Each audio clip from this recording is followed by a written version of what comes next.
বিজয়ের প্রথম ধাপ অর্জিত হয়েছে। রাষ্ট্র মেরামতের কাজের এখনো অনেক অনেক বাকি। কিন্তু এই সময়ে অতীতে আমরা যে ভুল করেছি সেটা যেন না করি।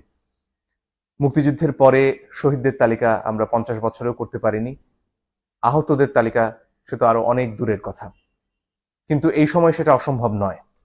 শহীদদের তালিকা করা শুরু হয়েছে, কিন্তু সেখানে ছাত্রদের ব্যাপারে যতটা বিস্তারিত এসেছে, তার পাশাপাশি সাধারণ মানুষ, একেবারে গরিব মানুষ যারা ছাত্রদের পাশে কাঁধে কাঁধ মিলিয়ে নেমে এসেছিলেন, তাদের কথা আমরা মনে রাখতে কতটুকু পেরেছি সে প্রশ্ন হয়তো আছে। কিন্তু দেরি হয়ে যায়নি এখনো। আমাদের খুব দ্রুত প্রয়োজন যারা শহীদ হয়েছেন, এমন অনেক মানুষ আছেন যাদের সাথে হয়তো ছাত্রদের সরাসরি যোগাযোগ নেই, একেবারে আলাদাভাবে স্রেফ ছাত্রদের মৃত্যু দেখে অনুপ্রাণিত হয়ে তারা লড়াই করতে নেমে এসেছেন মাঠে। এদের কথা মনে রাখতে হবে, এদের কথা ভুলে গেলে চলবে না। এদের মধ্যে রিকশাওয়ালা রয়েছেন, সাধারণ শ্রমিক রয়েছেন, যারা ভ্যানে সবজি বিক্রি করতেন তারা রয়েছেন। এরা বস্তিতে থাকেন, এদের সবার কাছে ইন্টারনেটওয়ালা মোবাইল ফোন, স্মার্টফোন নেই। এদের মধ্যে যারা শহীদ হয়েছেন তাদের তালিকা যত দ্রুত সম্ভব এলাকা ভিত্তিক করা প্রয়োজন। আরো একটা কাজ খুবই প্রয়োজন এই মুহূর্তে, সেটা হচ্ছে যারা আহত হয়েছেন এবং যাদের চিকিৎসা প্রয়োজন। এমন অনেকে রয়েছেন যাদের চিকিৎসা করার মতন সামর্থ্য রয়েছে, তারা হাসপাতালে যেতে পারছেন, এদের মধ্যে ছাত্ররা রয়েছেন। কিন্তু এর বাইরে যারা সাধারণ মানুষ, যারা বস্তিতে থাকেন, তারা হয়তো তার ঘরে আহত হয়ে অসুস্থ অবস্থায় পড়ে রয়েছেন, তার খবর আমরা এখনো জানতে পারছি না। আমি আহ্বান জানাচ্ছি যারা ছাত্ররা এই আন্দোলনের নেতৃত্ব দিয়েছেন, যারা অত্যন্ত চমৎকারভাবে এখনো অনেক জায়গাতে ট্রাফিক সামলাচ্ছেন, ঢাকা আজকে একটা সুশৃঙ্খল শহর, তাদেরকে আহ্বান জানাবো, আপনাদের আরো কাজ রয়ে গেছে। এই আহতদের খুঁজে বের করতে হবে, তাদের পাশে দাঁড়াতে হবে। তবে এই কাজ শুধু আমাদের ছাত্রছাত্রীদের নয়, এই কাজ এলাকার সবার। আপনার এলাকায় বস্তিগুলোতে গিয়ে দেখতে হবে সেখানে কারা আহত রয়েছেন, তাদের কি সাহায্যের প্রয়োজন। সাহায্য আপনারা একা করতে পারবেন না, তার জন্য সবাইকে এগিয়ে আসতে হবে এবং অনেক জায়গা থেকে, দেশ বিদেশ থেকে মানুষরা সাহায্যের জন্য অর্থ সাহায্য করতে এগিয়ে আসতে চাইছেন। কিন্তু তারা কিভাবে এই টাকা পৌঁছবেন, তার জন্য যেমন একটা কেন্দ্রীয় ব্যবস্থা প্রয়োজন, স্থানীয় ব্যবস্থাও করা যেতে পারে। প্রথম কথা, একটা গুগল ডক করা যেতে পারে যেখানে এই তথ্যগুলো দেয়া হবে যে তিনি কে, কোথায় থাকেন, তার যোগাযোগের ঠিকানা বা মোবাইল ফাইন্যান্সিয়াল সার্ভিস, সেটা বিকাশ হোক, ডাচ বাংলা ব্যাংকের হোক, সেগুলোর নম্বর দেয়া যেতে পারে। সেখানে সরাসরি তিনি সাহায্য পেতে পারেন। এখানে একটা প্রশ্ন আসে যে তাহলে যার নাম 1 নম্বরে আছে তার কাছে হয়তো সব সাহায্য পৌঁছে যাবে। এটার জন্য বেরিয়ে আসার জন্য হয়তো সেখানে ওই গুগল ডকে বলা যেতে পারে যে তিনি এখন পর্যন্ত কত টাকা সাহায্য পেয়েছেন। এই তথ্যটা যদি সেখানে সংযোগ করা যায়, এটা হয়তো খানিকটা এড়ানো যাবে।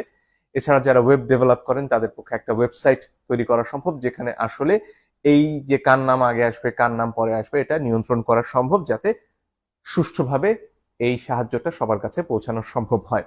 এটা খুবই জরুরি একটা কাজ, কারণ এই মানুষগুলো এই মুহূর্তে আমাদের সাহায্য না পেলে হয়তো তাদেরকে প্রথম যে তালিকা, শহীদদের তালিকায় চলে যেতে হতে পারে। তাই তাদের পাশে এই মুহূর্তে দাঁড়ানো খুব প্রয়োজন, শহীদদের পরিবারের পাশে দাঁড়ানো খুব প্রয়োজন।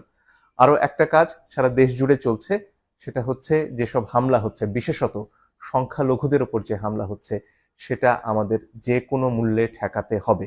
ছাত্রছাত্রীরা এই হামলা করছে না, যারা এই যে জনগণ যারা এতদিন গুলি উপেক্ষা করে রাস্তায় নেমেছেন, তারা এই হামলা করতে পারেন না। যারা করছেন তারা এই আন্দোলনের কেউ নন, তাদেরকে প্রতিহত করতে হবে, সবাইকে এগিয়ে আসতে হবে এই আন্দোলনে। যেমন একজন মুসলমান ছিলেন, তেমনি হিন্দুরাও ছিলেন, তেমনি বৌদ্ধরা ছিলেন, তেমনি সমতলের মানুষ ছিলেন, তেমনি পাহাড়ের মানুষ ছিলেন, আদিবাসীরা ছিলেন।